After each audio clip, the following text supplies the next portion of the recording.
Origins and intersections. East Africa, 1100 AD.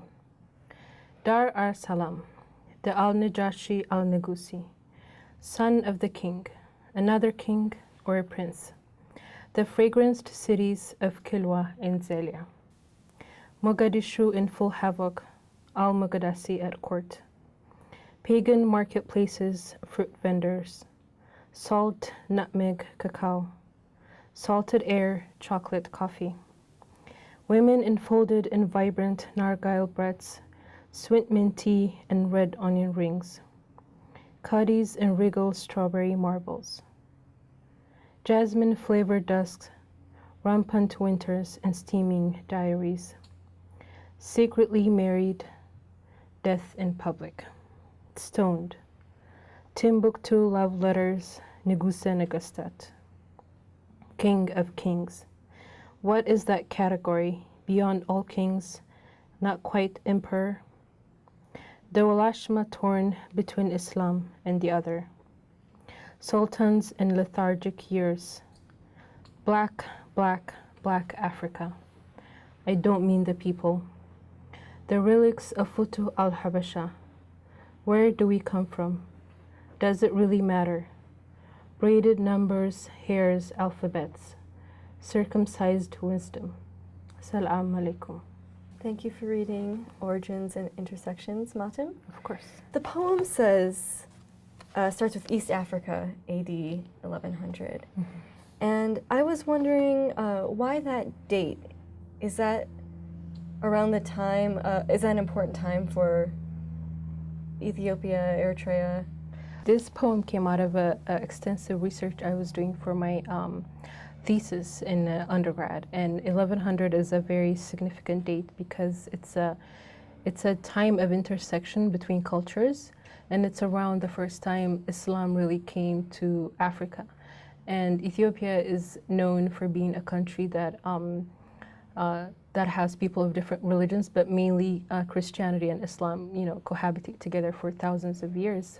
And that was around the same time that I think the followers of the Prophet were, harassed, and they were fleeing, and they found home basically in Ethiopia. Okay. So that was the beginning of intersectionality of different cultures, but also different religions. Okay. Yeah. I noticed in the poem, pagan marketplaces are also mentioned too. Yes. So Christianity, Islam, and then paganism, other things. I noticed that there's an otherness, or there's an other mentioned in this poem, the Walashma torn between Islam and the other. And you do write about otherness in other parts of the book. Mm-hmm. But what is it in this poem? I think the main thing was Ethiopia had a rich history of Christianity. Mm-hmm. Before this, and it was a Christian kingdom, and had all these very religious and very strictly religious spiritual way of living. But when Islam came to the country, they were very hospitable, very accepting. So this accepting of other, but also Islam didn't come just to Ethiopia; it came to the whole of Horn of Africa. So these cities like Kilwa and Zelia, those were very important merchant cities and cities by the sea or port cities.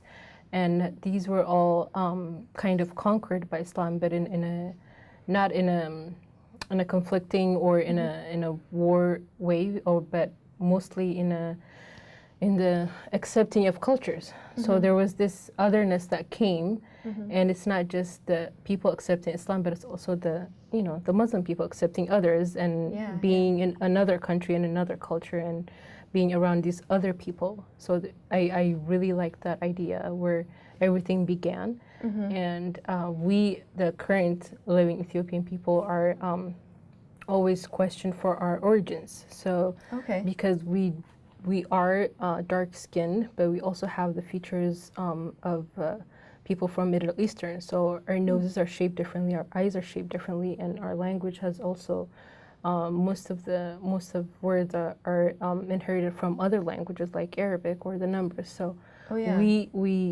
I was exploring this notion that we are the product of all of these different cultures come together at this specific time. So it's a real cultural confluence. Yes, kind of. Yeah. Yeah. That's really interesting. This is a little bit a bigger question, but I think it gets at what you were saying. You're right. Where do we come from at the end of the poem? And I'm wondering, who do you consider the we in the poem? Do you consider it the diaspora, Africans living on the continent, or more specifically in Ethiopia, Eritrea, Somalia? I think it's a little bit of both. When you are a person migrating or a person of any diaspora, really, you are constantly questioned where you come from. It's a very probing question. It's a very intimate question also, because where you come from might not necessarily be home, might not necessarily be where you want to be.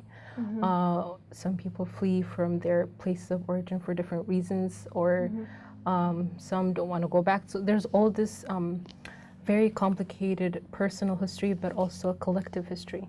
So we, I think, refers to both on a very personal level. If you ask a person from the diaspora, where do you come from, they will definitely have several different answers, right? So they might come from one specific city, from one specific culture, or they might be from a different population. So, and other people identify in different ways. So that's also there. But Ethiopia, and most specifically in I think in the northwestern region, is one of the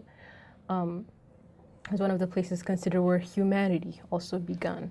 So they were exploring these scientifically, and they found these remains, these skeletons, and they traced it back. I don't remember exactly how many years, but they traced it back. So they basically have this hypothesis that humanity in general might have begun there. So it also touched bases on that briefly.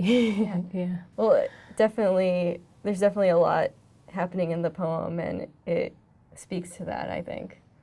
So thank you for sharing this poem with us, No problem. MAHTEM.